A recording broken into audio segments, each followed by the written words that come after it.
Selamat pagi anak-anak MEM semua dan selamat berjumpa kembali dalam bentuk pembelajaran jarak jauh.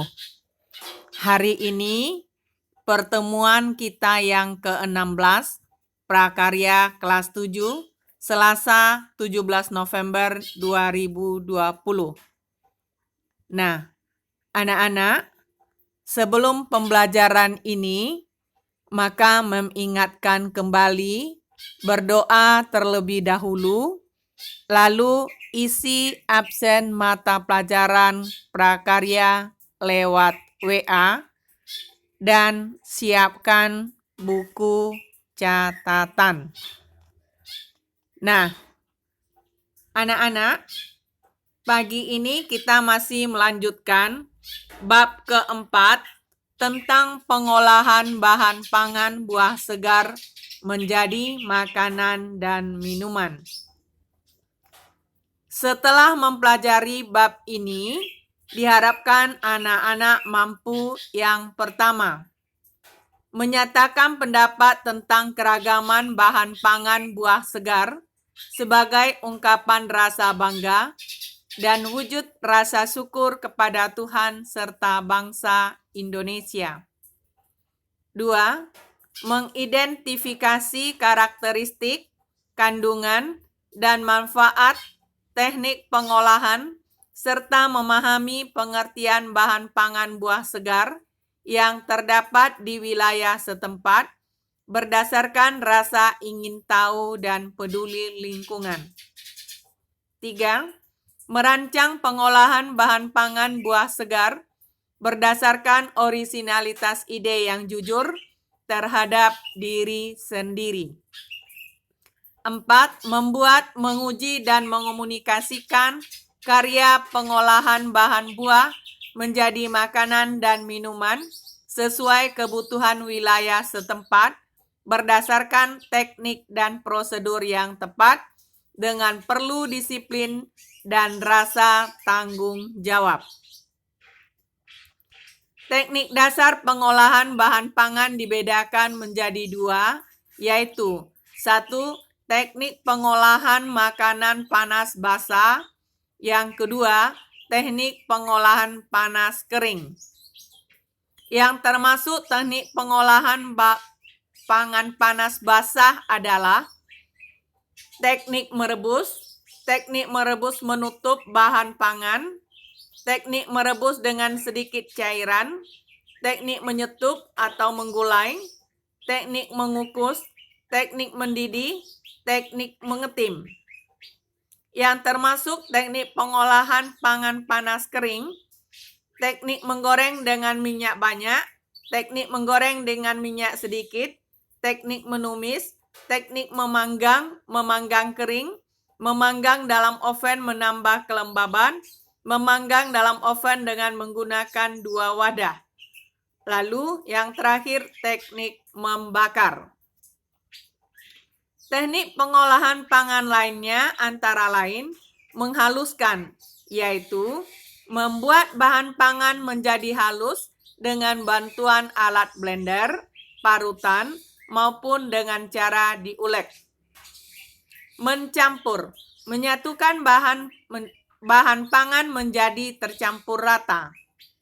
Menyaring atau memeras, membuat bahan menjadi halus dengan alat penyaringan, baik dari saringan kawat atau kain penyaring, supaya diperoleh cairan yang jernih. Tidak dimasak. Bahan pangan ada yang dapat dimakan mentah atau raw food, umumnya buah dan sayuran, dimakan tanpa dimasak. Penganut pola makan ini mengklaim bahwa cara ini yang paling sehat karena kandungan vitamin, mineral, serat, dan enzim dalam sayuran dan buah tidak akan hilang. Ada kriteria tertentu yang harus diperhatikan dalam pemilihan wadah, penyajian, atau kemasan, antara lain sebagai berikut. 1. Bahan kemasan atau wadah penyajian tidak berbau sehingga tidak memengaruhi atau mengubah rasa dari produk pangan olahan. 2. Bahan kemasan atau wadah penyajian memiliki kekuatan sebagai tempat produk pangan olahan. 3. Bahan kemasan atau wadah penyajian mudah didapat. 4. Bahan kemasan atau wadah penyajian aman bagi kesehatan dan bersih.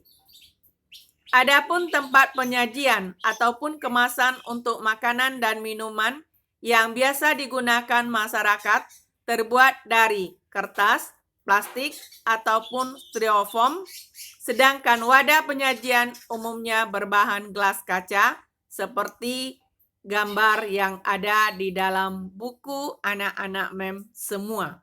Nah, kalian bisa lihat di dalam buku yang dipinjamkan dari perpustakaan. Pengolahan pangan adalah teknologi yang berperan penting dalam memenuhi kebutuhan masyarakat selaku konsumen. Peran teknologi pengolahan pangan dalam bentuk perancangan produk, pengolahan bahan baku, tindak pengawetan, pengemasan, penyimpanan, dan pemasaran, serta distribusi produk ke konsumen. Setiap hari perlu mengkonsumsi agar asupan kebutuhan nutrisi cukup bagi kesehatan tubuh kita. Kandungan nutrisi yang utama dalam buah-buahan adalah air, vitamin, dan mineral, serat, antioksidan, dan karbohidrat. Kandungan vitamin dan mineral pada buah berguna untuk mengatur berbagai proses dalam tubuh, membantu pembentukan energi, serta proses berpikir. Pengertian dari buah segar adalah bahan pangan yang tidak memerlukan pengolahan dan sudah dapat dikonsumsi secara langsung. Berdasarkan sifatnya, buah-buahan dikelompokkan menjadi beberapa golongan, yaitu berdasarkan musim berbuahnya, iklim tempat tumbuhnya, dan proses pematangannya. Sifat buah-buahan berdasarkan musim berbuahnya meliputi buah musiman dan buah sepanjang tahun. Sifat buah-buahan berdasarkan iklim tempat tumbuhnya meliputi buah tropis dan buah subtropis.